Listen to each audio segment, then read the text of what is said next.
오늘 선교주일인데 그동안 하나님께서 우리 교회와 새사람 선교회를 통해서 인도와 네팔에 선거하게 해주셨습니다. 감사를 드리고 또 그동안 이 일에 앞장서 수고한 우리 원로 목사님, 또 우리 장로님들, 권사님들, 또 기도와 물질로서 섬긴 모든 종들을 주의 이름으로 격려하고 축복합니다. 오늘 특별히 UP 지역의 사역자인 우리 아비샥, 샤론 부부가 2주 전에 한국에 들어와서 함께 교제하고 예배할 수 있게 된 것 감사하고, 오늘 이제 예배드리고 우리 새사람 선교회 이사장으로 섬기시는 일산동안교회로 한 주간 가서 생활하고 다음 주일 오전 예배드리고 다시 한국에 우리 교회에 돌아와서 그날 지나고 그 다음 주 월요일 날 새벽에 이제 인도로 돌아가게 됩니다. 여러분이 남은 일정 가운데에도 건강하게 잘 생활할 수 있도록, 또 특별히 우리 한국의 그런 외적인 이 모습들도 보는 것도 중요한데, 우리 신앙생활하는 모습이 어떤 건지, 또 한국에 하나님 주시는 은혜가 뭔지, 영성이 무엇인지 보고 그런 열정과 사명을 좀 함께 보고 함께 공유하고 품고 가면 좋겠다, 그런 마음이 있습니다. 오늘 함께 이렇게 예배하게 되고요. 또 그동안 이제 한국말을 저 사람들이 알아듣지 못해서 어려웠는데, 오늘 우리 청년 하나가 우리 제 설교도 통역을 해 주어서 제가 우리가 함께 품고 기도하고 사역하는 것이 무엇인지 조금은 전달될 것 같아서 다행이라 그렇게 생각을 합니다. 오늘 읽은 말씀은 사도 바울이 그가 그동안 복음 사역을 해온 것들을 돌아보면서 그동안 자기가 한 사도 바울의 그런 복음 사역의 의미가 무엇인지 하는 것들을 회상하면서 쓰고 있는 편지의 내용입니다. 오늘 말씀을 통해 우리가 하고 있는 복음 전파, 선교 사역의 의미가 무엇인지, 또 어떤 마음의 자세를 가지고 우리가 일을 계속할 것인지에 대해서 말씀을 증거하도록 하겠습니다. 사도 바울은 먼저 지난 동안에 하나님께서 자기를 통해서 하신 모든 사역들은 사실은 자기가 한 것이 아니고 다 자기를 통해서 하나님이 하셨다라고 고백하고 있습니다. 그것을 다른 마디로 한마디로 얘기하면 뭐예요? 은혜예요.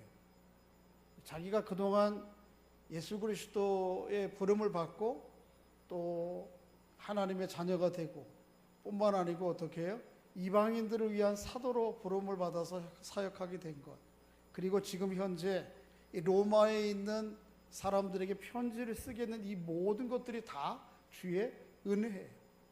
우리 예수 믿는 사람들이, 하나님의 사역자들이 꼭 인도와 네팔에 가서 복음을 증거하지 아니해도 어떤 모양으로든지 주의 복음을 증거할 때에, 하나님의 사역을 감당할 때 늘 견지해야 될 마음이 바로 그것입니다. 뭐예요? 누가 한 거예요? 내가 한 게 아니고 누가 한 겁니까? 주의 은혜가 한 거고 주께서 하신 거예요. 사도 바울은 오늘 본문에서 그 사실을 먼저 밝히고 있습니다. 한번 읽어보겠습니다. 15절, 16절 전반절까지만 같이 읽어보겠습니다. 15절 시작. 그러나 내가 너희로 다시 생각나게 하려고 하나님께서 내게 주신 은혜로 말미암아 더욱 담대히 대략 너에게 썼노니, 이 은혜는 곧 나로 이방인을 위하여 그리스도의 일꾼 되어, 거기까지만. 15절에는 뭐라 그래요? 내가 지금 이 편지를 쓰고 있는 것도 누구의 은혜로? 하나님의 은혜로. 16절 초반절에 내가 이방인들을 위해서 예수의 일꾼 된 것도 누구의 은혜로? 하나님의 은혜로 된 것이에요. 내가 무슨 자격이 있거나 능력이 있어서 되는 게 아니고 하나님의 은혜가 나를 오늘 여기 있게 한 것이요, 하나님의 은혜가 우리의 사역을 하게 한 것이라는 것입니다. 한 40여 년 전에 인도와 네팔에 복음 증거하게 된 것, 제일 앞장서 수고하신 분 물론 우리 원로 목사님이시죠. 그렇지만 원로 목사님이 선교한 게 아니에요. 누가 하신 거죠? 하나님이 하신 거예요. 목사님이 다 그런 마음 가지고 계실 거예요. 뿐만 아니고 우리 모두 다가 주의 사역을 할 때 언제나 해야 될 건 내가 한 게 아니고 누가 한 거예요? 우리 주님이 하시는 거예요. 하나님이 하시는 거예요. 나를 통해서 하나님이 하시는 것일 뿐이에요. 뭘 드러낼 게 있어요, 우리가? 지난주에 우리 임직식 하면서 그동안 하나님이 주시는 은혜에 감사해서 몇 분을 이렇게 격려하고 위로하고 했지만 사실은 그것은 그저 하나의 상징일 뿐이지 실제적으로 누가 한 거죠? 다 하나님이 아시는 거예요. 우리 잊지 말아야 됩니다. 착각할 때에 착각하기 쉬워요. 내가 무엇을 했느냐? 아닙니다. 다 하나님이 하신 거예요. 하나님이 나를 통해서 하셨을 뿐이에요. 자, 그래서 사도 바울은 17절, 18절에서 그 일을 아주 더 직접적으로 이렇게 언급합니다. 한번 읽어보겠습니다. 17절, 18절 시작. 그러므로 내가 그리스도 예수 안에서 하나님의 일에 대하여 자랑하는 것이 있거니와 그리스도께서 이방인들을 순종하기 위하여 나를 통하여 역사하신 것 외에는 내가 감히 말하지 아니하노라. 거기까지만. 하나님께서 어떻게 나를 통해서 역사하신 것이지 내가 뭐 한 게 있어요. 내가 뭐 한 게 있어. 사도 바울 자랑할 만해요. 그죠? 얼마나 대단한 사람인지 고린도후서 11장에 보면 그가 마지못해서 자기 얘기를 조금 해요. 그분 누구에게도 내가 이런 사람이다, 내가 이런 일을 했다 얘기하는 분이 아니에요. 그런데도 고린도후서 11장에서는 얘기해요. 내가 히브리인 중에 히브리인이요, 베냐민 지파 사람이요, 또 주의 복음을 위해서 얼마나 많은 어려움을 당했는지 여러 번 죽을 고비 당하고 또 40에 한 번 감암매를 몇 번 맞았어요? 5번이나 맞았어요. 또 태장을 맞고 여러 번 강의 위험과 강의 위험, 여러 다른 강도의 위험, 배를 타고 죽을 고비를 수없이 넘겼다. 바울이 다 그런 얘기를 하는 이유는 뭐냐면 자기 자랑하려고 한 게 아니에요. 이 고린도 교회가 바울의 사도권에 대해서 계속 회의하고 의심하니까 내가 그런 사람이 아니라니까. 고린도 교회가 얘기하는 거예요. 베드로, 야고보, 요한, 예수님께 직접 부름을 받고 3년 동안 예수님을 따라다녔던 이 사람들이 사도지 네가 무슨 사도냐. 그렇게 자기들에게 복음을 전한 바울에 대해서 자꾸 이의를 제기하니까 그런 게 아니다, 내가 이런 사람이었다라고 하는 것을 한번 얘기해. 내가 얼마나 고난과 고통을 당하게 주님을 위해서. 근데 바울이 그렇게 해놓고도 30절에 보면 그렇게 얘기해. 내가 부득불 자랑했거니와. 내가 하려고 해서 한 게 아니고 뭐라고요? 이 베드로 사도권에 대해서, 자기의 사도권에서 얘기하려고 하다 보니까 부득불 어쩔 수 없어서 얘기했거니와 내가 더 이상 그런 거 자랑하지 않고 내가 자랑할 거 오로지 한 가지 있으니 내 약함을 자랑하겠노라. 여러분, 우리가 주님의 일을 하고도 할 거는 뭐예요? 자랑할 거 뭐밖에 없어? 나의 약함밖에 없어. 한번 내가 은총교회를 위해서, 새사람 선교회를 위해서 이렇게 일했습니다. 자랑할 거 있어요? 사도 바울도 얘기 안 해요. 창피해서 얘기 못 하겠다. 그래서 자기 후회하면서 그렇게 얘기해. 내가 약한 것 이외에는 자랑할 것이 없다. 언제나 우리가 주의 일을 감당할 때 늘 이런 마음 가지고 감당하는 은혜가 있기를 주의 이름으로 소원합니다. 오늘까지 우리가 주의 사역 복음 증거한 거, 인도에 복음 증거한 거, 이런저런 모양으로 교회 섬긴 거 사실은 잘할 거 없어요. 다 주님이 하신 거지. 뭘 내가 했어요. 두 번째, 바울은 자기가 하고 있는 복음의 사역이 영적으로 어떤 의미가 있는 건지에 대해서 16절에서 이야기를 하고 있습니다. 한번 읽어보겠습니다. 16절 시작.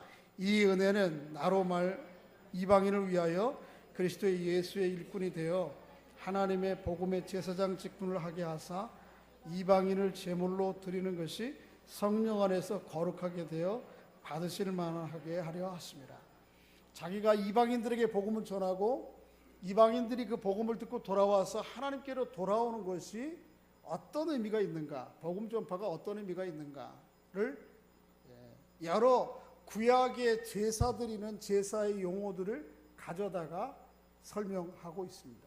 한마디로 얘기하면 뭐냐 하면, 내가 이방인들에게 복음을 전하고 그로 말미암아 그들이 하나님께로 돌아오는 것은 자기가 복음의 제사장으로서의 역할을 감당하고 있다는 것입니다. 자, 저를 보세요. 이스라엘 백성들이 구약에 백성들이 하나님 앞에 제사를 드리러 나올 때 뭘 가지고 나오죠?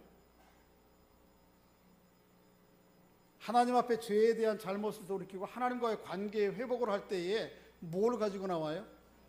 재물 가지고 나오죠. 재물.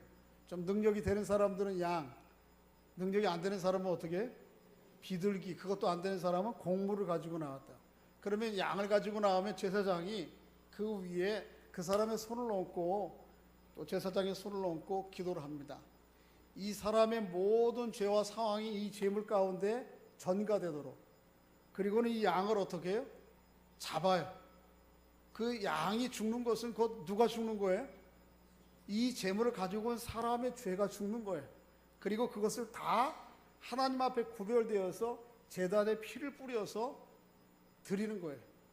그런데 오늘 16절에 나오는 여러 가지 용어들, 우리말 번역에는 좀 자세하게 안 나옵니다만은, 예를 들어서 다시 한번 보세요. 16절, 이 은혜는 나로 이방인을 위하여 그리스도 예수의 일꾼 되어, 여기 일꾼이라고 하는 말, 하나님의 복음의 제사장, 제사장이라는 말, 이방인을 제물로 드리는 이 제물, 성령 안에서 거룩하게 됨, 구별됨, 하나님이 받으실 만함, 이런 모든 것들이 다 구약의 제사를 쓰일 때 쓰이는 제의적 용어들이에요. 그러니까 뭐냐 하면 바울이 지금 복음 증거하는 것은 자기가 제사장으로서의 역할을 감당하고 있다는 거예요. 신약 시대에는 일부 유대인들이 제물로 예배를 드리긴 했습니다만 더 이상 우리는 제물을 가지고 예배를 드리지는 않는데, 자기가 복음 증거함으로 사람들이 돌아오게 되는 것이 이 종말의 마지막 때에 하나님 앞에 제사가 된다는 것이죠. 한마디로 얘기하면 이렇게 얘기할 수 있어요. 복음 증거하는 모든 사람들은 다 영적 제사장입니다. 주의 복음, 주의 이름으로 감당하는 모든 사람들은 다 뭐예요? 영적 제사장입니다. 한번 서로에게 한번 확인해 주시기 바랍니다. 당신은 제사장입니다. 어떤 제사장? 영적 제사장이요, 복음의 제사장이에요. 그래서 내 전하는 것으로 말미암아 그들이 하나님께로 돌아오는 것은 그들을 하나님께 드리는 거하고 똑같은 거예요. 아무나 제사장이에요? 네. 아무나 제사장이에요? 아니면 구별된 사람이 합니까? 구별된 사람들이지. 목사만 제사장이 아니고 복음 증거에서 이 복음 증거를 말미암아 주님께로 돌아오는 복음의 사역을 감당하는 모든 사람들이 다 제사장이에요. 바울이 지금 그렇게 자신이 지금 이방인들에게 복음을 증거하고 있는 증거의 의미들을 그렇게 이야기를 하고 있습니다. 제사, 짐승을 들여서 하나님 앞에 드리는 제사 말고요, 사람들이 하나님께 돌아오는 것이 하나님께 영적인 의미에서, 종말적 의미에서 제사라고 하는 것을 이미 구약시대에 나와 있던 내용이에요. 한번 보시겠습니다. 이사야서 66장을 한번 살펴보세요. 이사야서 66장.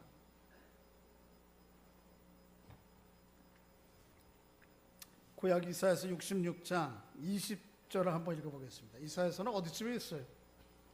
1048페이지, 1049페이지 구약성경 이사야서 66장 20절 같이 있습니다. 시작. 나 여호와가 말하노라. 이스라엘 자손이 예물을 깨끗한 그릇에 담아 여호와의 집에 드림같이 그들이 너희 모든 형제를 문 나라에서 나의 성산 예루살렘으로 말과 수레와 교자와 노새와 낙타에 태우다가 여호와께 예물로 드릴 것이며. 자, 이스라엘 백성들이 어떻게 했어요? 깨끗한 예물을 그릇에 담아 하나님 앞에 드렸죠. 그렇죠? 제사를 드렸는데 이것이 짐승과 다른 곡물을 드린 것이 아니고, 지금까지는 그렇게 오지만 앞으로는 어떤 의미의 다른 제사가 좀 드려질 것을 얘기하는데, 그게 뭐예요? 너희 모든 형제를 문 나라에서, 여러 세상에 있는 나라들 가운데에서 나의 성산 예루살렘으로 어디에 태워서? 말과 수레와 교자와 노새와 낙타에 태워다가 누구에게 드려요? 여호와께 예물로 드리는 일이 있을 것이다. 이게 구약의 이사야 선지자를 통해서 예언되어 왔던 것인데, 바로 이 예언의 말씀을 누가? 내가 지금 성취하고 있다. 바울이 그렇게 얘기하는 거예요. 저를 보세요. 주의 이름으로 하는 모든 일들은 여러분이 하고 싶어서 하거나 세상의 다른 일들과 같은 것이 아니고 하나님의 약속의 말씀이 성취되는 과정입니다. 할렐루야. 그러는 마음이 있어야 돼요. 우리의 마음 가운데. 바울은 그걸 얘기하는 거예요. 자기가 지금 이방인들에게 복음 증거하는 거, 어쩌다 보니까 이 도시 저 도시 흘러가서 복음 증거하는 게 아니고 구약부터 하나님의 약속되고 예언되어 오던 말씀들이 자기를 통해서 성취되고 이루어지고 있다는 거예요. 그런 영적인 깊은 확신과 의미 가운데 이 복음의 사역에 임하고 있다라고 하는 것을 오늘 본문에 얘기하고 있습니다. 우리가 선교할 때에 또 뿐만 아니라 교회 안에서 이런저런 모양으로 일을 할 때에 이런 영적인 확신 또 마음 가지고 주의 일을 감당하는 여러분과 제가 될 수 있기를 주의 이름으로 소원합니다. 다시 한번 서로에게 한번 확인해 주시기 바랍니다. 당신은 복음의 제사장입니다. 할렐루야. 가운은 안 입었어도, 제사장이 입는 에봇은 안 입었어도 우리가 다 복음을 증거해서 그 사람들을 하나님께로 인도해 가는 영적 제사장이다. 세 번째, 바울은 이 복음이 증거될 때에 두 가지 통로를 통해서 증거되었다고. 사실은 두 가지가 아니고 사실은 한 가지인데 어떻게 복음이 효과적으로 증거됐는가 하는 것들을 19절에서 이야기를 하고 있습니다. 18절 하반절입니다. 한번 따라해 보겠습니다. 이 일은 말과 행위로, 표적과 기사의 능력으로, 성령의 능력으로 이루어졌으며. 잘 보세요.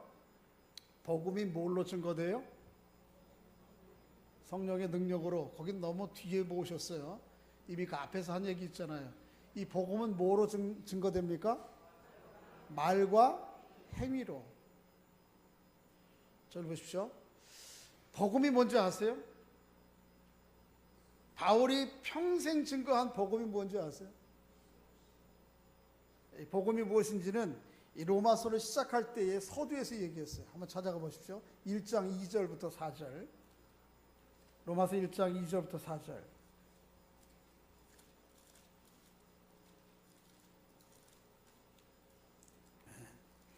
한번 읽어볼까요? 시작. 이 복음은 하나님이 선지자들을 통하여 그의 아들에 관하여 성경에 미리 약속하신 것이라.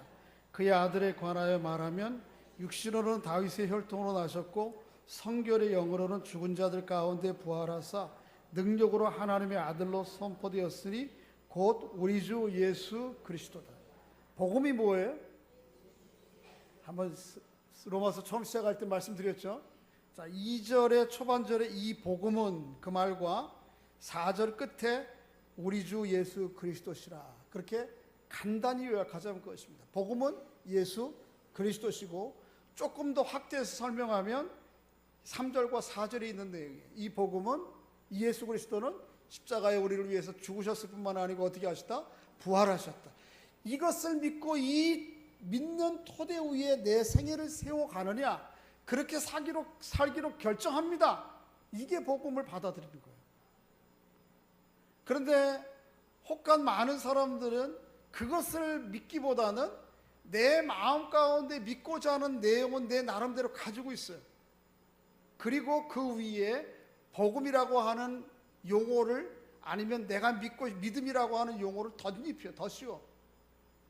이 복음의 내용, 그것을 다른 말로 좀 어려운 말로는 캐리그마라고 그러는데, 이 복음의 내용 캐리그마 없이 그냥 무조건 믿어.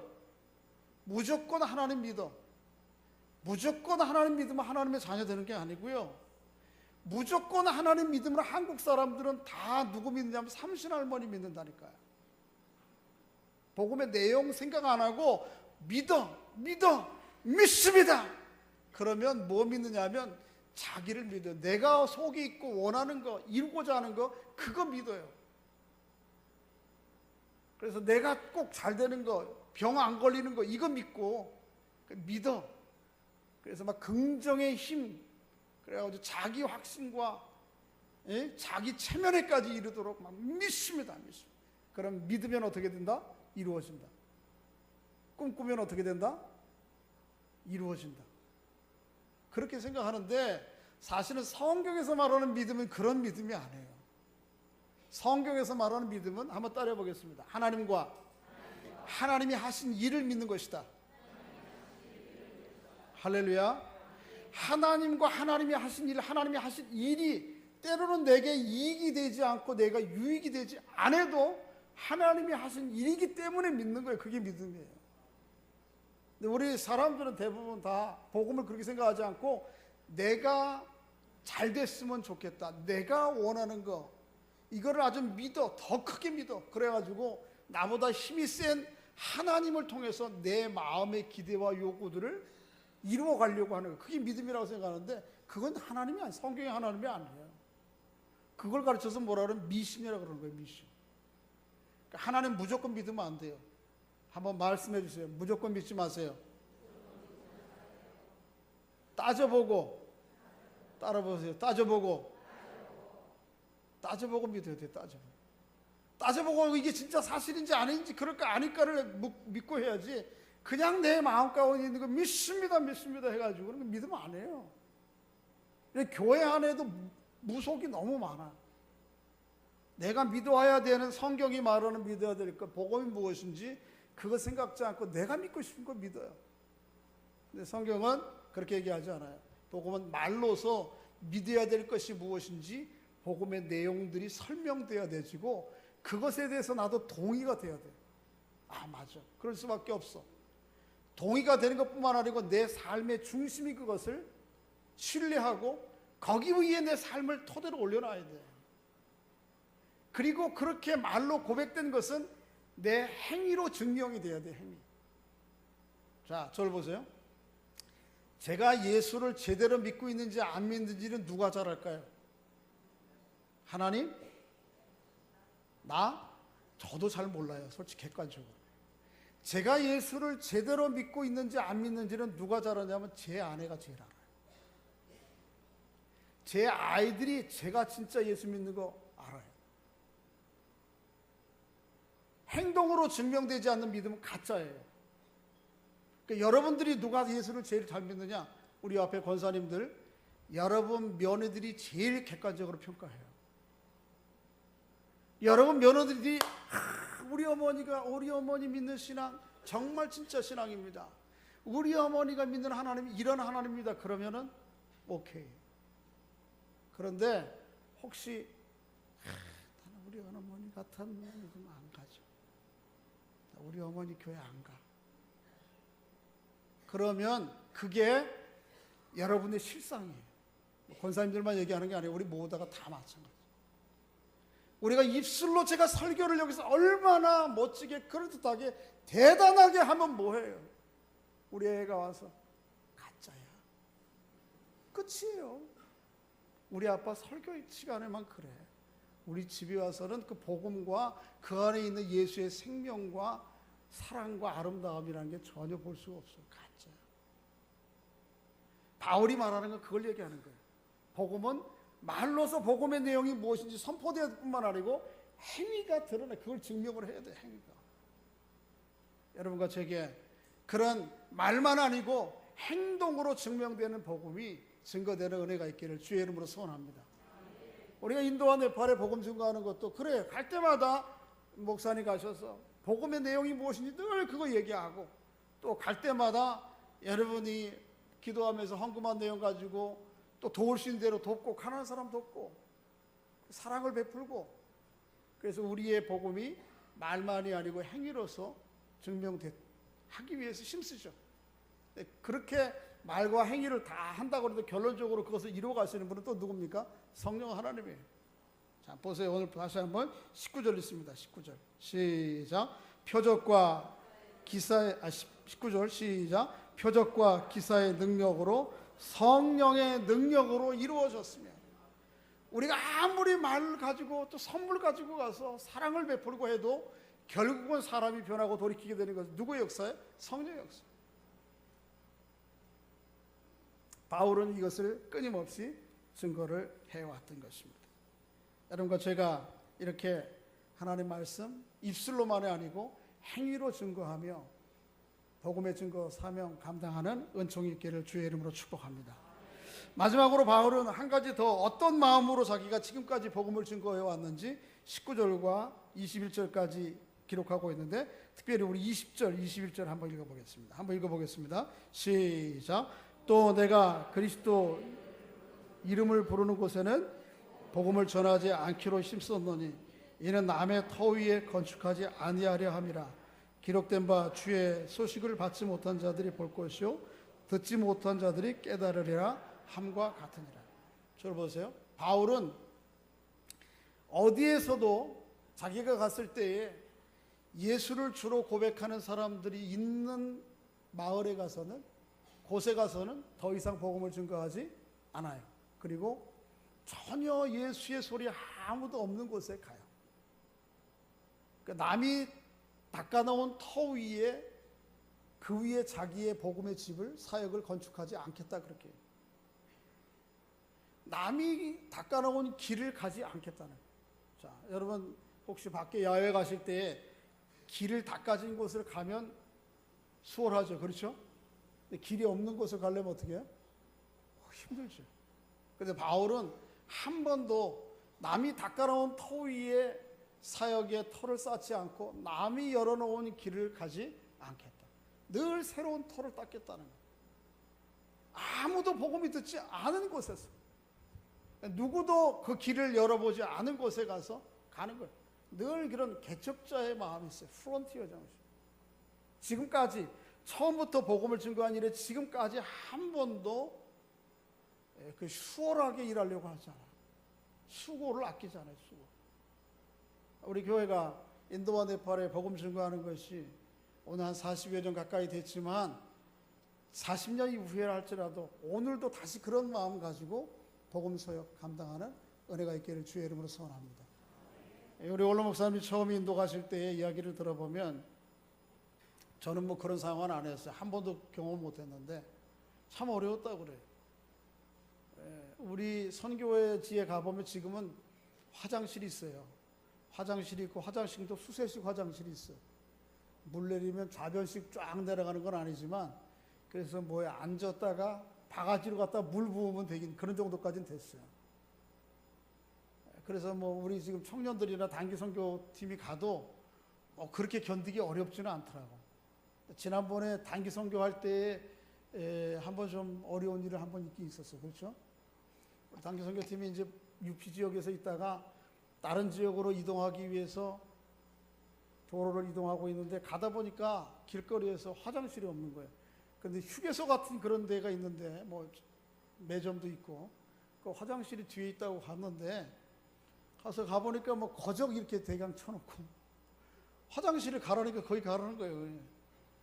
여자들에겐 걸리 가라고 그러고 남자든 나는 어디로 가라는지 숲속으로 가래. 거기 와서 대강 어떻게 해래. 이제 저는 이제 습관이 돼서 애들 데리고 남자 청년들하고 갔는데 우리 자매들이 화장실이라고 안내해 준 데 갔는데 딱 가서 앉아보니까 앞은 다 열려있는 거예요. 열려있는 거예요. 그런데 한창 볼일을 보고 있는데 저쪽에서 사람들이 다 보고 있는 거예요. 보고 있는 거예요. 기겁을 해가지고. 근데 원로 목사님 가실 때는 그것도 없었대. 화장실도. 이제 제가 그 뒤에 한번 몇 번 따라갈 때 아침에 일찍 일어나서 우리 선교센터에 옥상에 올라가면 밖에 좀 이렇게 보이는데 보니까요, 요거보다 한 3배 정도, 2배 정도 되는 깡통이나 플라스틱 통 같은 거 이런 거를 들고 사람들이 다 들로 막 나가는 거예요. 속으로 생각했어요. 야, 이 사람 참 부지런하다. 해가 뜨기 직전에 어느 놈 사는데 벌써 이거 들고 벌써 일하러 가니. 그랬더니 그게 뭐 하러 가는 거냐면 아침 볼일 보러 가는 거예요. 화장실이 집에 없으니까 길거리 가서 논둑에 앉아가지고 방향을 잘 잡아야 돼요. 이럴 때 해결하고 오는 거예요. 그러고 다니셨으니 얼마나 어렵겠어요. 근데 왜 합니까? 하나님 맡겨주신 복음이니까 하는 거죠. 바울이 마음 가졌던 것처럼 남이 터 위에 쌓아놓은 터 위에 그 위에 쌓지 않고 남이 닦아놓은 길 그거 수월하게 가지 않고 어떻게 해요? 길이 없는 곳에 길을 내고 터가 없는 곳에 터를 내는 거예요. 그게 우리 선교 사역이었어요. 오늘까지 그렇게 했지만 오늘도 앞으로도 계속해서 그렇게 사역 감당하는 우리 모든 성도들 될 수 있기를 주의 이름으로 축복합니다. 안타깝게도요, 우리 한국 선교사들이 우리 교회가 지금 사실 네팔, 인도 복음 증거하는 게 한국 선교사 한 사람 주파송 한 거보다 조금 더 합니다. 우리 총회에서 결정해 준 예산이 매월 샐러리가 2,000불이에요. 미니멈이. 근데 그거 조금 더 해. 조금 더. 그런데 그것 가지고도 열매는 많아요. 이유는 뭐냐 하면 그렇게 어려운 일이지만 다 몸소 부딪혀 하니까 열매가 있는 거예요. 근데 바울이 오늘 그런 마음 가지고 개척자의 마음 가지고 한 것처럼 우리가 늘 수월하게 할 게 아니고 개척자의 마음 가지고 다시 한번 헌신하는 그런 교회 될 수 있기를 주의 이름으로 축복합니다. 아골골짝 빈들에도 복음 들고 가오리다. 그런 마음으로 하는 거죠. 복음 들고 가오리. 그렇게 해서 지금까지 주신 은혜들을 생각하면서 또 앞으로도 더욱 계속해서 주의 복음 사역, 여러분이 머무는 곳에서 주의 사역 감당하실 뿐만 아니고 인도와 네팔에 또 세계 열방에 복음 증거하는 그런 은혜와 은총을 여러분과 제가 누리실 수 있기를 주의 이름으로 축복합니다. 이 시간에 우리 아비샥 나와서 인도 보고 해 주시겠어요? 한번 나오시죠. 네. 좀 더